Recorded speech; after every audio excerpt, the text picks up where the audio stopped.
Welcome to Give Theory a Chance. We're joined today by Julie C. Keller, Associate Professor of Sociology at the University of Rhode Island and Director of the Social Science Institute for Research, Education, and Policy. In this episode, Julie reflects back on her experience conducting the research that would turn into Milking in the Shadows, Migrants and Mobility in America's Dairyland, which was published in 2019.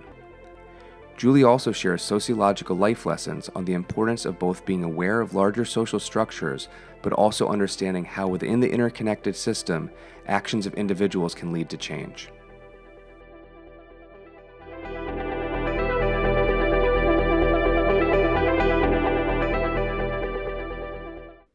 Hi, Julie. Thanks for joining us today. Thanks, Kyle. Great to be here. So you've researched a number of topics that I think would be very exciting and almost sadly have become very important in this political moment. And so we could go a few different directions with this. And I'm curious what research you would like to talk about today, and then if you could introduce us to that topic. Sure. So today I'll be discussing my work on immigrant dairy labor. In 2019, I published a book on this topic called Milking in the Shadows with Rutgers. And I haven't really, stayed closely with that line of work consistently since I published the book, but more recently I'm turning back to those issues. And so it's a good time for me to just kind of reflect on the book and the various, topics that are in the book. Oh, that's interesting. So I'm curious how you found the topic initially, and then after that, I'm really curious what it's like to return to research, because we probably don't talk about this enough as sociologists or researchers. Oftentimes we spend, I don't know, how many years were you researching that project? From the very beginning, it was probably 2008, 2009 when I had the initial, inkling that I wanted to focus on this for my dissertation. And then filed the dissertation in 2013, and then between 2013 and 2019 working on the book, and finally got that published in 2019. So it's like 10 years, right? And so it's so Yeah. often we spend this huge portion of our life and a huge investment of time and energy and emotion and intellectual thought, and then we kind of just leave this thing behind and we don't return to it. So I'm really interested in that process also. But how did you find the topic originally? Sure. So, I was super fortunate. I had an amazing advisor at the University of Wisconsin at Madison, Michael Bell, who other folks you've had on your podcast have also been his advisees. And that's really amazing and incredible to listen to kind of their path and their, and their expertise and their journey. But I think we would all say, we'd all be in agreement that he was just an incredible mentor and, just a very open interdisciplinary scholar who just encouraged you to follow whatever was coming up, right? Wherever the work was taking you. Just so positive and so encouraging. So I worked with him from the very start when I first got to Wisconsin in 2005. I wasn't really sure what I was going to focus on for a master's thesis, and I did not come to my sociology PhD program with any kind of sociology background. So I was definitely kind of flailing, and What was your background? and he was so. Oh, my background was environmental science as an undergrad. And I went to UC Berkeley for that and, started initially as a freshman, like molecular cellular biology and then integrated biology. I kept kind of adjusting my biology focus and ended up as an environmental science major with a biological track. And I worked for 2 years in an entomology lab.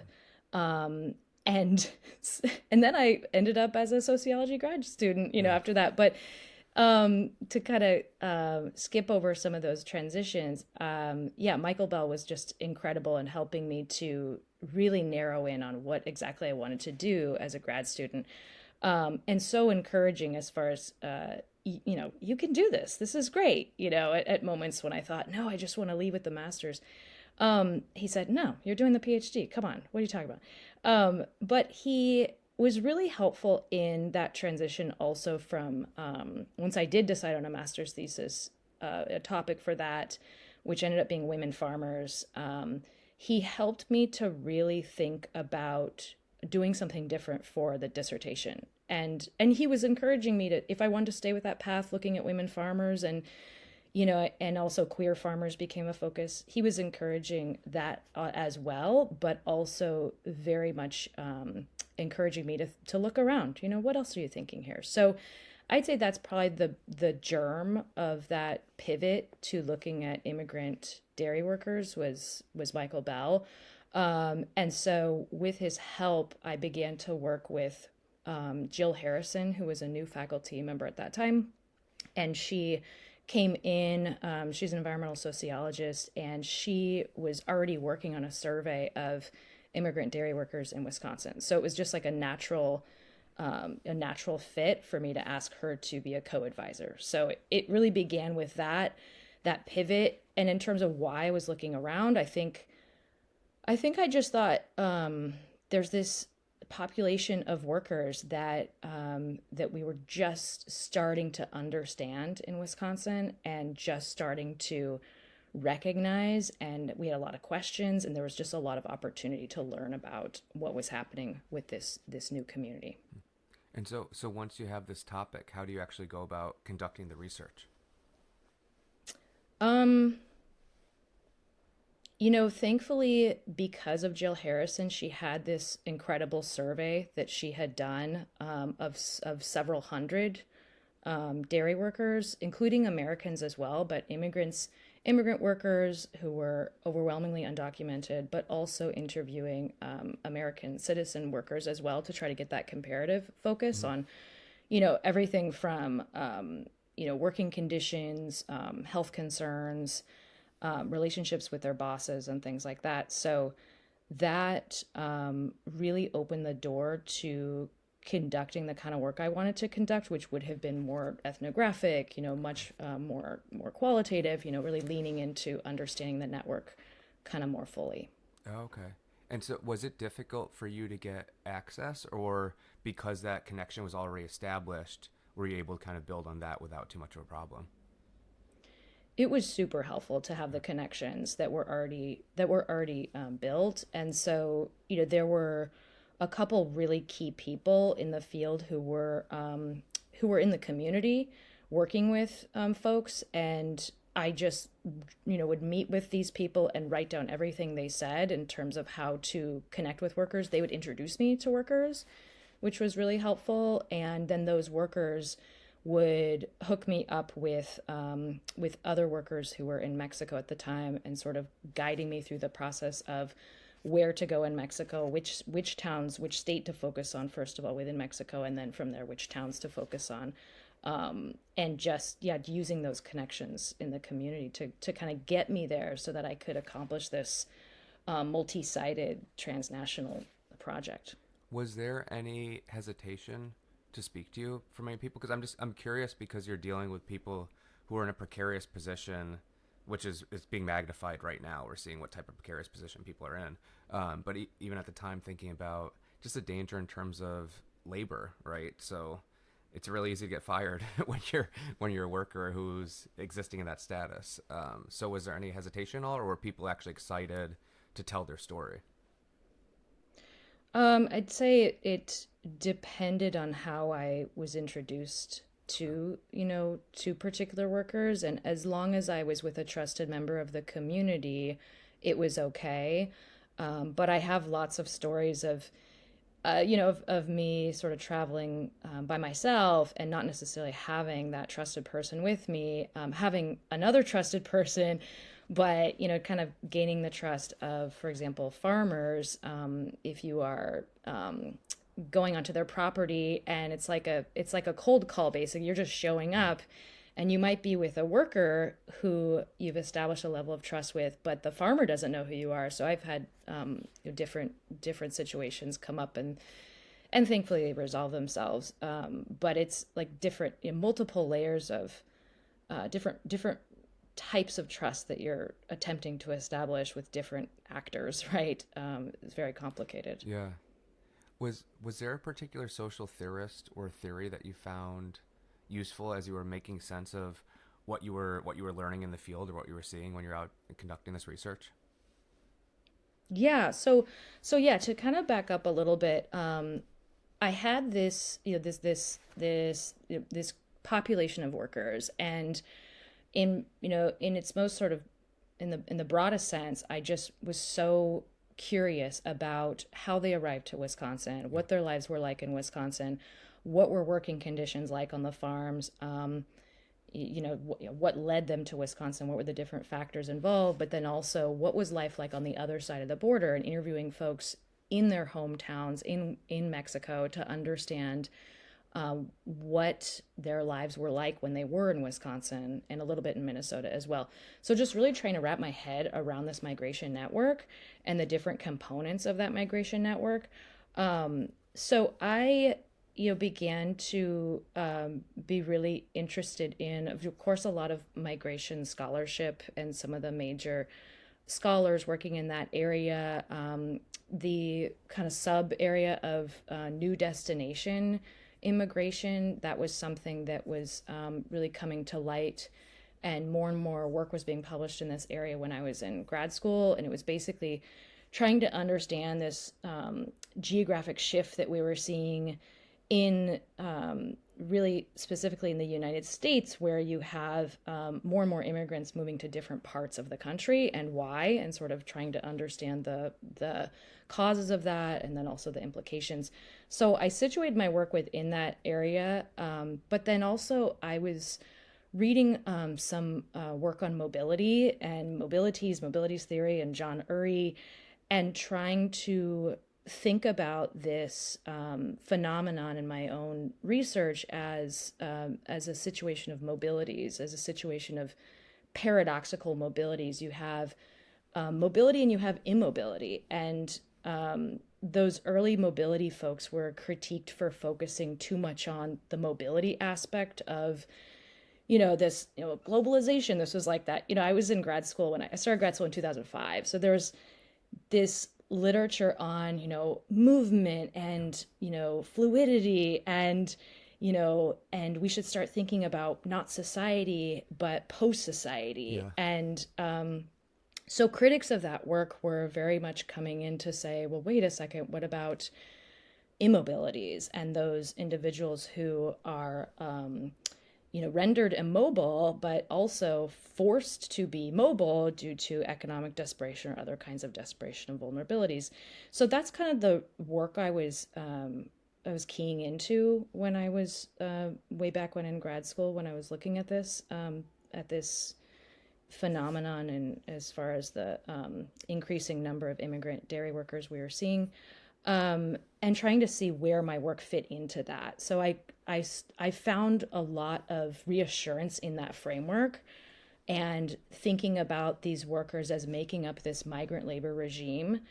And so it helped me to kind of distill it down. Okay, so what I'm trying to do is understand how the regime really developed, and how it persists, and how it's regulated. And so I was drawing on the work of those mobility folks and also those migration folks to kind of to help me understand that. I don't know if this is a profound thought at all, but it strikes me how much the geographic location of where we go to graduate school affects the research that we end up doing.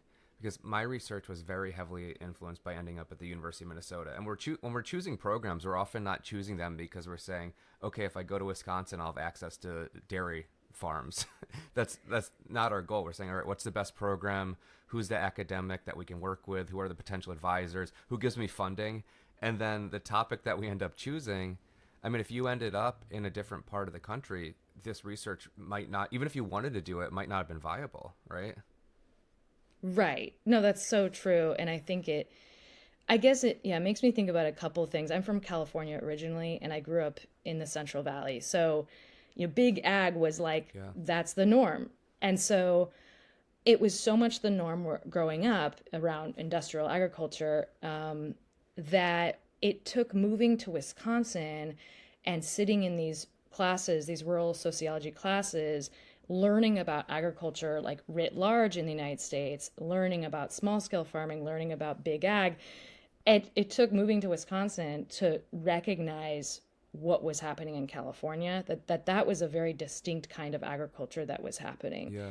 And so that was really I think the start of my education about agricultural consolidation and concentration, which is a huge part of this story as far as why we see this particular kind of labor emerging, in the late 1990s, early 2000s in Wisconsin. So yeah, it's so true. It's so fascinating. But it's also like rural sociology are they're place people, right? Yeah.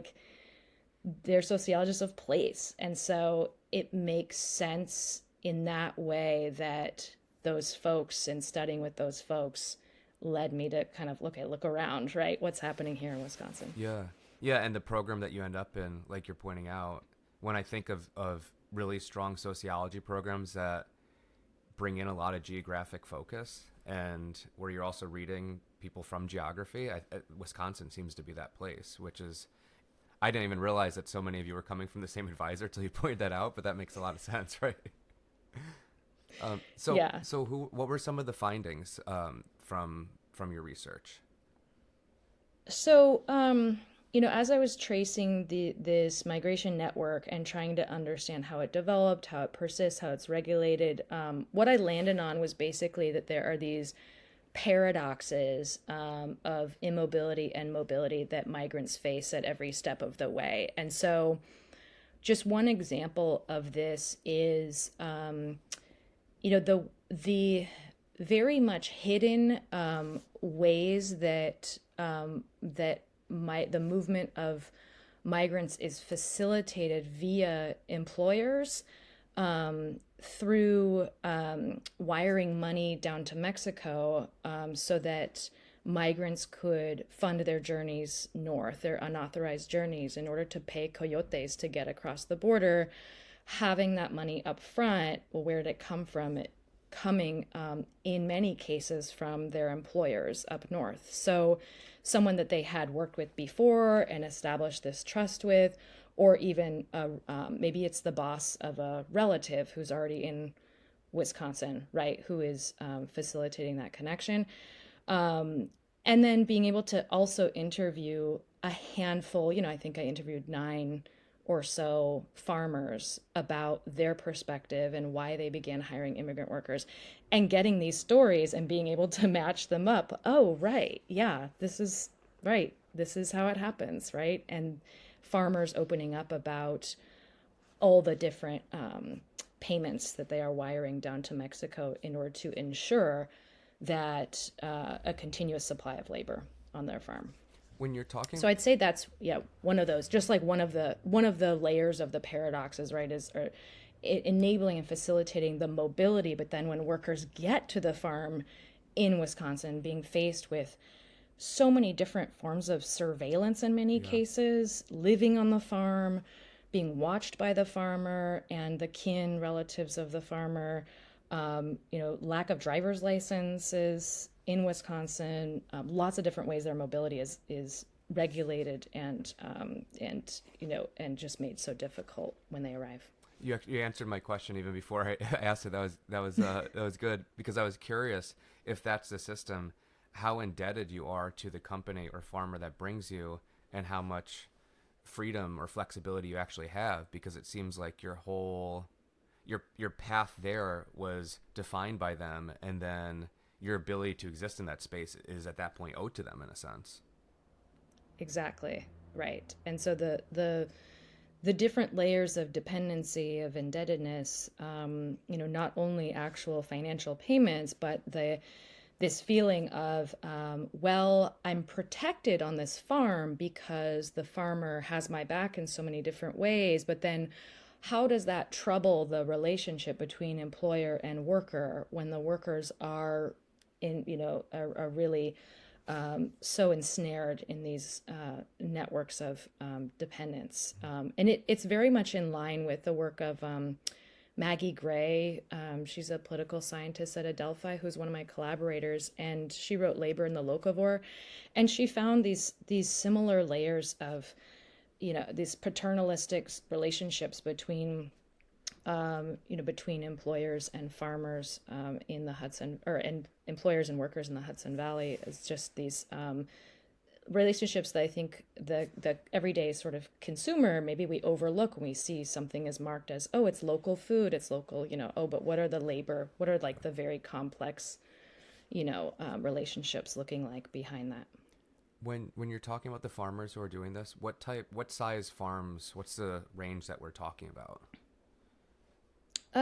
It ranged from, we'd have farms that just had a few workers on them to up to 10 different workers. And so you'd have a few hundred cattle, up to, roughly 1,000, something like that. And so in my sample, I wasn't so much interviewing folks from big mega dairies. Yeah. And part of that was I think just not that I was opposed to it, but I think it was just, that's how it shook out, just because of access.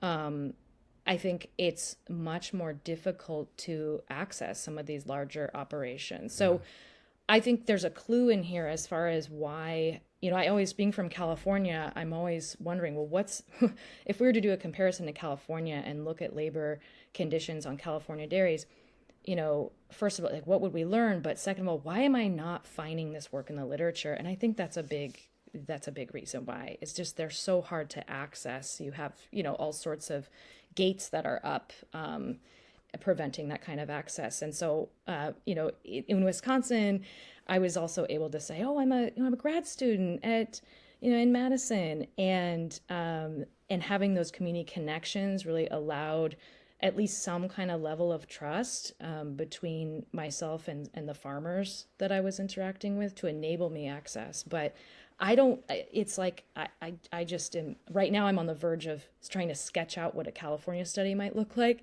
And that's, one of the big considerations. Yeah. And it's so interesting to me because I think in our cultural imaginary, and you can correct me if you don't think this is true, but it seems like when we imagine who is engaging in these type of labor practices or relying on migrant labor, it's always the big agribusiness that we point to. And then when we think about the farmer who's struggling and just trying to compete with that type of labor practice, it's that mid-sized to smaller farm that you're describing. And you're showing that it's far more pervasive throughout the whole system than like the kind of classic journalistic expose that might happen. Right, exactly. And so before we get to the big question about life lessons, I'm wondering, in the beginning of our conversation, you mentioned that you've been returning to thinking about this and potentially you're thinking about this new project.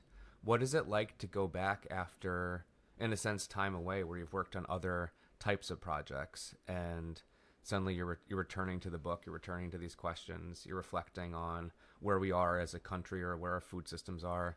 Like, what motivated you to go back and what has it been like?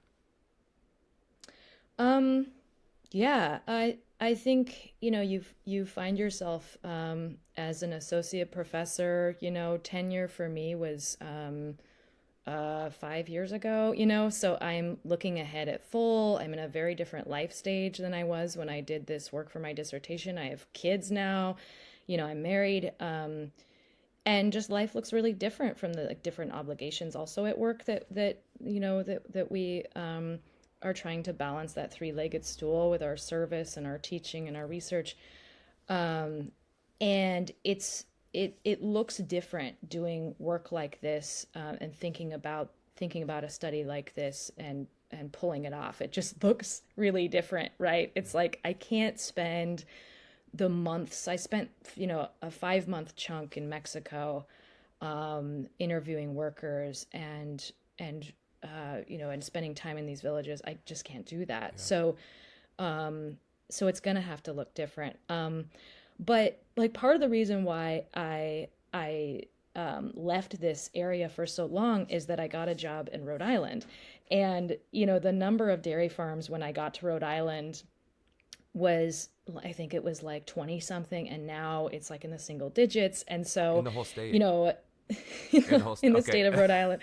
Yeah, in the state of Rhode Island. Yeah. So we just have so few dairy farms. It's not to say I couldn't do something on dairy, but it's just a different scene. So my pivot had my pivot away from dairy labor was toward urban ag, which is like no surprise. Living in Providence, that's what kind of that's an easy pivot, right? But lately thinking about going back to rural areas and thinking more about California, it's just going to have to be very different for that reason of just where I am in my life, but also just the political landscape, right? I mean, where we are with ICE and, like I said, the accessibility both to farmers, to workers, it's a very different time. The risk is so incredibly high. Why would you open your door to anyone? Even if you have someone vouch for you, what's it worth at this point? So. Right. Protecting my my research participants, that's the number one priority, right? Is and to what extent can I do that? And that, of course, involves working with my IRB to talk in really concrete terms about how best to protect individuals in my study, and we might decide it's just not worth it, and in which case I would be pivoting to a different kind of study, which is probably working with folks who work with those workers. Folks work in healthcare, right, at local clinics, to understand health needs among this population, or legal aid folks, attorneys, working with the population. So that kind of a pivot, which would be incredibly valuable, but just sort of acknowledging that I may not be able to interview workers directly. Yeah, because even having confidence in the institution, the university, as a protector of you to then protect the information seems a lot more tenuous than it did in the past. And that was never perfect in itself. You could still have, there's some famous cases of grand juries saying, as a researcher, you have to release this information. But that seems so much scarier right now. Exactly. Yeah. So thinking about the goal of this little mini series that I'm running within the podcast, what would you say would be some of the lessons, or a lesson that you could take from the research that people listening or people who read your research could apply to their own understanding of their lives or community, or just how they make sense of or go through the world? Sure. So, I think I'll go a little bit more abstract here, and my starting point is kind of going back to this question of what were those core inquiries that I had in trying to understand this migration network and trying to understand this migrant labor regime. So I wanted to just start with this going back to that point where I was trying to really comprehend this network. I quickly understood that there was such a tight network of particular towns in the state of Veracruz, is the state that I focus on in Mexico, and it's the top, at the time anyway, it was the top sending state for dairy workers in Wisconsin. And I learned that from the survey that my advisor had conducted way back when. And so learning just how tight that network was, I was really curious to know, who was among the first folks, that first group to travel to Wisconsin and milk cows. And so I decided to just tack on that question to every interview that I was doing. And so I'll start there with that. And I want to just read an excerpt from my book that picks up at that point. So starting with that, just to say that most of the time when I ask that question, people would say, who knows? I have no idea. Yeah. Almost like, why are you asking me? I have no idea who the first person was from my community to go to Wisconsin. But I kept asking because I was curious. And at that point, and just to kind of give the timeline, when I was asking this question, it would have been 2010, 2011, maybe a little bit 2012. And the The network itself, we think, started to emerge like in the late 90s, really taking off in 2000 or so. So it's not like it was that long ago, but it's just fascinating how quickly these networks develop over time and how embedded people are. So a couple times when I asked that question, people would surprise me. So I'll just read from this excerpt. One of these times I was surprised was in my interview in Camotli with Vicente. And Vicente was a fairly reserved 52-year-old teacher. Vicente lived with his wife, daughter, son, daughter-in-law, and grandson in a spacious house not far from the town center. In addition to teaching first and second grade at a local school, he also ran a small convenience store adjacent to his home. Vicente described making 2 trips to Wisconsin, one for 4 years and the other for 8 months. He worked as a milker about an hour from Fairview, Wisconsin, putting in about 50 hours a week. We talked about life in Wisconsin, the wages, the housing, the bosses, and then I asked if he knew who the first person was to go to Wisconsin from his community for work. And he said, the first person who went to Wisconsin was me. And I said, really? Yes, I was the first to get to Wisconsin. And I said, really? Wow. Yes, in 1995 I got there. No, excuse me, 96. I was the first from here, from Camotli. So you started it all, the connection between Wisconsin and Camotli. Yes, I started it. I got there. I went to stay in a 2-story house, living with no one else. I stayed there, and little by little, my boss asked if I could call other people. And I called, and they went. And that's why right now there are lots of people from Camotli over there, because each one who went was calling their friends and their family about the good work. But I was the first who got there from here, from Camotli. And I went and began to call people, and those people began to call other people, and it went like that, making a chain of information. And there's another story, too, of that surprise, and I think, like, as I just sort of think about that, you're pulling just a little bit on a thread, you're just kind of pulling on that thread, and it can really reveal just how complicated phenomena and how complicated processes, patterns, institutions are woven together. You can see the stitching, like as you begin to pull it out, you see these key actions made by certain people, right? And that insight, it's not like that's a like novel insight in migration studies or anything. If we understand about these patterns, using that word cadena is what he used, chain, right? Yeah. We understand how that works. But I think that's different from how it feels to really hear that story. And like the feeling of that in real life, learning how the threads come together, I feel like that could be helpful in all kinds of parts of our lives. Talking to people, like really listening to their stories, seeing how this one thing that happened led to this, and how their story fits within like, history and larger patterns. It's like very sociological and very sociological imagination, but I just think it could be helpful and useful in so many ways, whether you're like, navigating a work thing or a friendship thing, or it's like just these like little mini oral histories is just allowing yourself to just be really open. It's amazing too, because it shows both how complex the system is in terms of how many different working parts there are that come together, but also how simple it is too, because it's just like, oh, is this one guy, he made it there, and the person's like, hey, do you have any friends or anyone else who can do this work?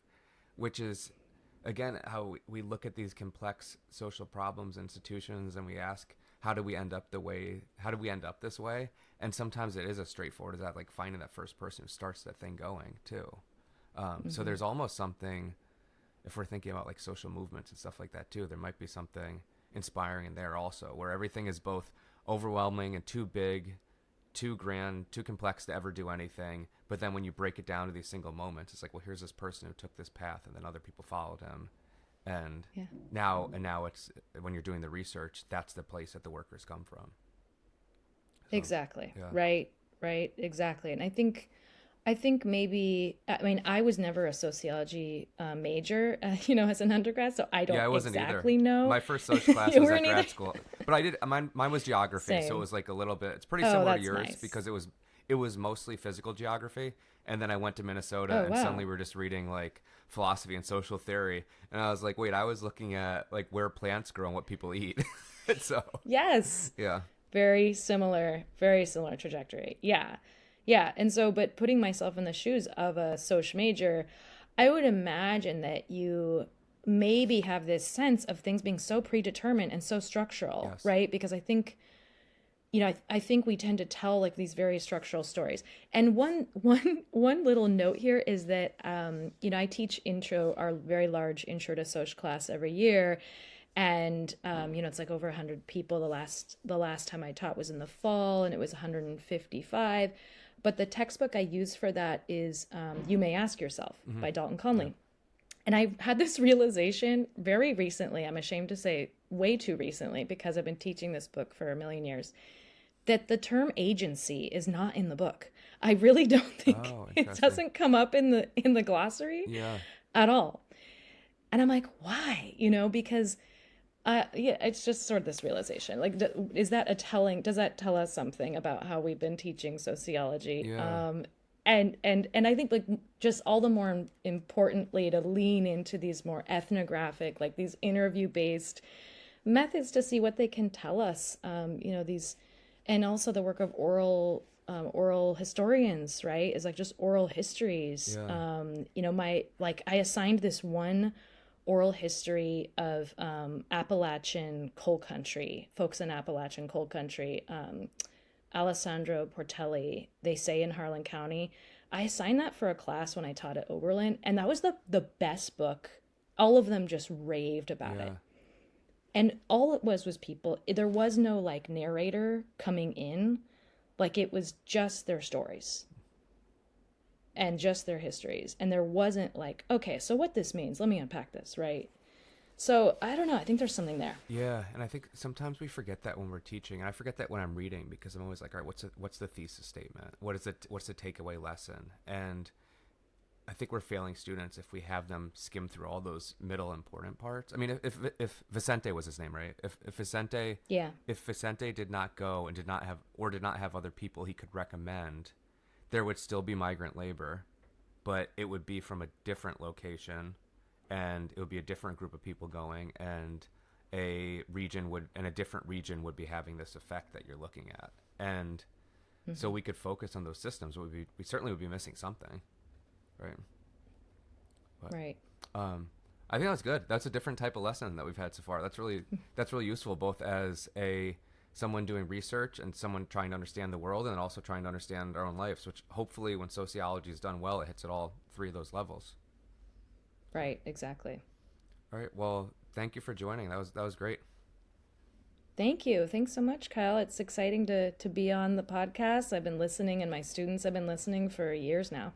I mean, I don't know if I'll keep this in the recording. Maybe I will. But I'll say, when I really appreciate you emailing and saying, hey, I actually listen, my students listen, we use this for social theory, because when I'm recording this podcast, it really is sending it out into the void and having no idea if people hear the thing. I don't keep track of the metrics at all. Actually, I don't even know how to do that. I know it's possible.